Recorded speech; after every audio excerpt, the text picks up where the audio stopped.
Today we'll be discussing the Karat 9. It's a member of the cultivator product line from LEMKEN. We will discuss the service and field preparation tips. The Karat 9 is equipped with a hydraulic drawbar, which makes it easier to hook onto your tractor. Once the hydraulic hoses are connected to the tractor, then you could move your hydraulic drawbar up and down to the proper height to be connected to the hitch.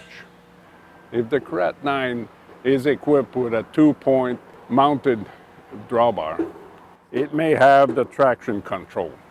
Traction control helps transfer the weight from the machine to the tractor to help the tractor have more traction. The cylinder ram should be extended 145 millimeter. And the pressure should be about 175 bar. Now, while working the field, this sparkler valve should be open. And when connecting to the tractor and disconnecting the tractor, it should be closed.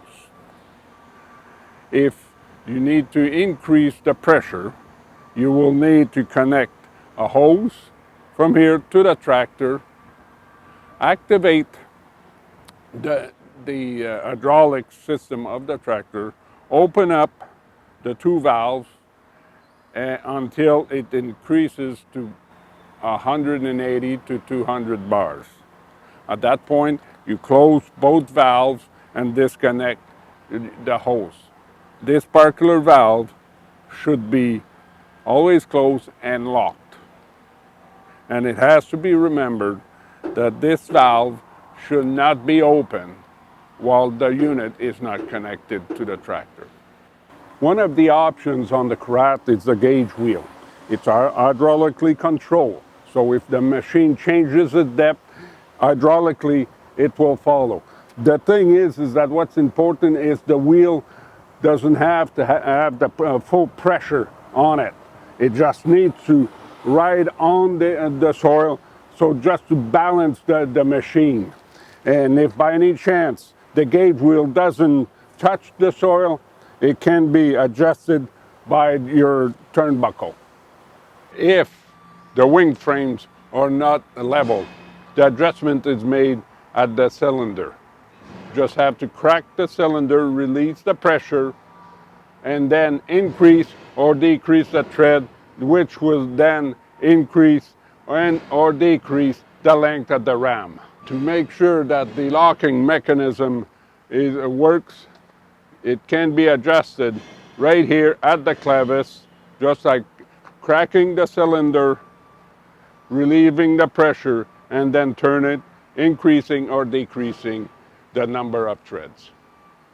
If any of the parts need to be changed at the point, have to be remembered that the bolt at the guide board needs to be torqued at 70 Newton meter, and at the point and the wing at 150 Newton meter. After the 2 initial hours of working with the machine, the bolts have to be retightened. They have to be torqued at 380 Newton meter for the 4, 5, and 6 meter Karat 9, and 510 Newton meter for the 7 meter. The leveling discs are used to fill up the ridges made by the shanks. The adjustment is quite simple.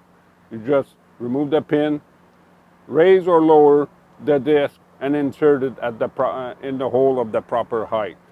Have to be remembered that the disc should not go deep. It should tickle the soil just to level the ground. The outer disc, when going into transport mode, need to be moved back inside the machine so that the transport width is respected.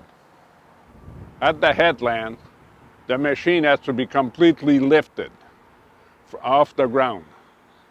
If not, roller bearings and the roller holder can be damaged. When going in transport mode, make sure to lock the valve at the lifting cylinder in order to make sure that the machine doesn't change height while going down the road.